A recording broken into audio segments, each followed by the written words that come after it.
근육을 어떻게 이제 강화를 시켜야 되는 거예요. 왜 우리 암 환자들한테 근육을 강화하라고 하냐면요.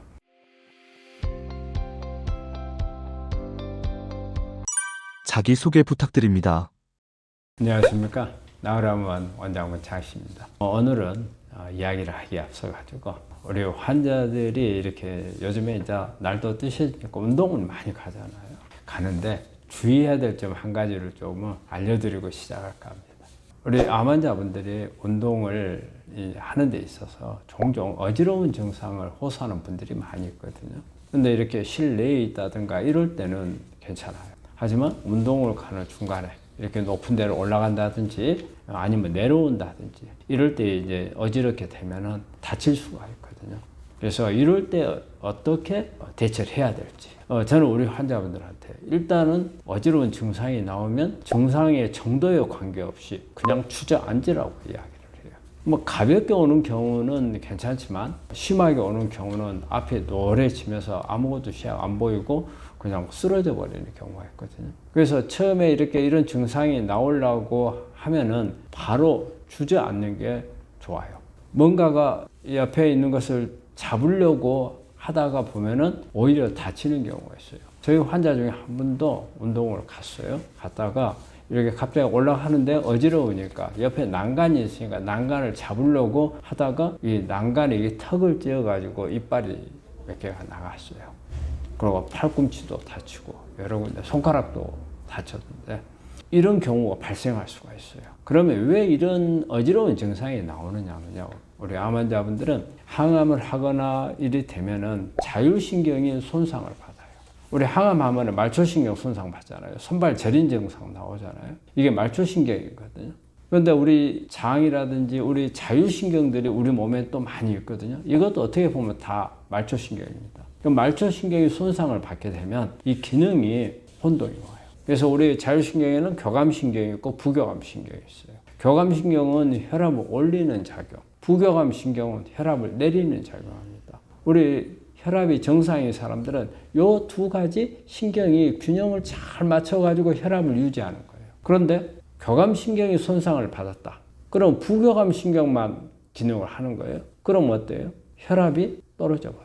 그런데 언제 이게 떨어질지를 몰라요. 갑자기거든요. 대개 어느 경우가 제일 많냐면요. 누워있다가 앉을 때, 그 다음에 앉아있다가 일어설 때, 또 아니면 멍하니 있다가 움직이려 할 때, 이럴 때 그런 현상이 잘 와요. 이게 갑작스런 몸을 움직일 때 이런 게 잘 와요. 그러면 왜 우리가 이때 무조건 주저앉으라고 이야기를 하거든요. 그 이유는 뭐냐면요. 우리가 서서 있는 상태에서는 혈압이 내려간다는 것은 뇌에 혈액이 부족해지는 현상을 말해요. 혈액은 액체이기 때문에 밑으로 내려가려고 그래요. 근데 고체는 지금 그대로 있잖아요. 근데 혈액이 부교감 신경 때문에 혈관이 확장이 되거든요. 그래서 뇌에 가는 혈액량이 부족해요. 그래서 혈액이 밑으로 쳐져요. 그러면 순간적으로 머리에 혈액 공급이 안 돼서 어지러운 거거든요. 그러면 자, 이런 상태가 돼 있어요. 혈액은 밑으로 쳐져 있고 뇌는 위에 있어요. 고정. 그럼 순간적으로 앉아주면 어때요? 앉아주면. 그럼 고체니까 뇌는 쏙 내려와요. 근데 혈액은 또 따라서 같이 내려오지를 못해요. 근데 상대적으로 올라가는 게 되는 거죠. 그래서 뇌에 혈액 공급이 순간적으로 올라가요. 그래서 어지러운 것을 해소해 줄 수가 있어요. 그래서 어떤 붙잡으면서 의지하면서 어지러운 것을 모면하려고 하는 것보다는 주저앉는 게. 그래서 우리 환자분들 저는 일단 어지러우면 무조건 주저앉아라. 주변에 어떤 게 있는가 살피지 말고 앉으라고 이렇게 환자에 권유를 하거든요.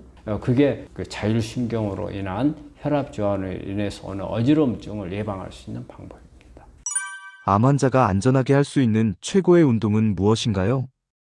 암 환자들이 안전한 운동은 일단 무리하지 않는 운동이에요. 암 환자들 되게 근력이 다 빠져 있거든요. 그리고 또 우리 어떤 분들은 뼈도 다 약해져 있어요. 그 다음에 영양도 우리 건강한 사람에 비해서는 떨어져 있고, 그렇기 때문에 기력도 약하고 근육도 약하고 그렇거든요. 그렇기 때문에 가능한 한 무리하지 않는 운동을 하는 게 좋죠. 그래서 이제 보통 이제 우리가 무리하지 않는 운동을 또 달리 표현하면 유산소 운동이 되는 거죠. 우리가 격한 운동들이 되게 이제 무산소 운동이죠. 되게 이제 근력 운동에 해당되는 겁니다. 부드러운 운동을 주로 하고, 근데 이게 단점이 하나가 뭐냐면 근육이 길러지질 않아요. 유산소 운동만 하면. 이럴 때 약간의 무리하지 않으면서도 근육을 강화할 수 있는 방법들을 좀 동원해서 근육을 길러주는 그런 방법들.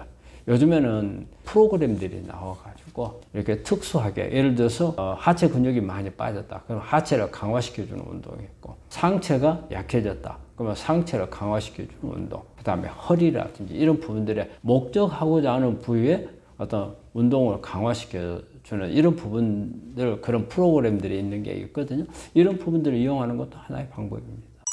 암 환자가 근육을 기를 수 있는 식사법이 있을까요? 암 환자들이 운동도 중요하고 먹는 것도 다 중요하죠. 암 환자들이 운동하고 먹는 거하고 결부를 한다면 대부분은 가장 중요한 부분은 근육 강화예요. 근육을 어떻게든지 강화를 시켜야 되는 거예요. 왜 우리 암 환자들한테 근육을 강화하라고 하냐면요. 암을 앓고 있는 동안에 여러 가지 수술이라든지 항암, 방사선 하는 동안에 근육이 다 빠져요.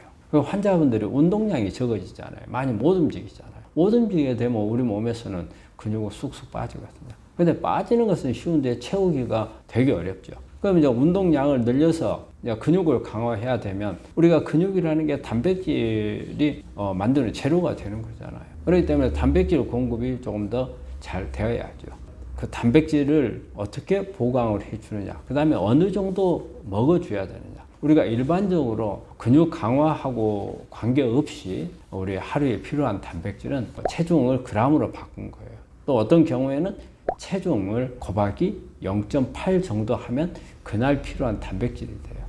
예를 들어서 근육을 강화를 해야 된다. 근육을 만들어야 된다. 그러면 단백질 조금 더 필요하잖아요. 이럴 경우에는 킬로그램 곱하기 0.8이 아닌 킬로그램 곱하기 한 1.2 아주 격하게 운동을 해서 근육을 많이 늘려야 되겠다고 한다면 1.5까지도 가능하지만 저희는 한 1.2 정도로 해서 단백질 섭취를 하면 좋겠고 그럼 어떤 단백질을 가지고 하는 게 가장 좋은가 우리가 가능한 육식은 그렇게 여러 가지 암에 좋지 않은 영향을 주는 부분들이 있기 때문에 그런 부분들은 되게 피하고 가능하면 채식을 통해서 하는 게 좋죠. 채식을 통한다면 이제 견과류라든지 아니면 콩류 이런 부분들은 우리 콩이 제일 많죠. 콩 속에는 소고기보다 단백질 함량이 단위 그램당 훨씬 더 높죠. 그래서 콩 같은 것을 이용을 하고 그리고 동물성 단백질이 조금 필요할 수가 있어요. 동물성 단백질은 생선이라든지 그 생선도 크지 않는 생선을 이용을 해서 단백질을 섭취하는 게 좋은 방법이라고 생각합니다.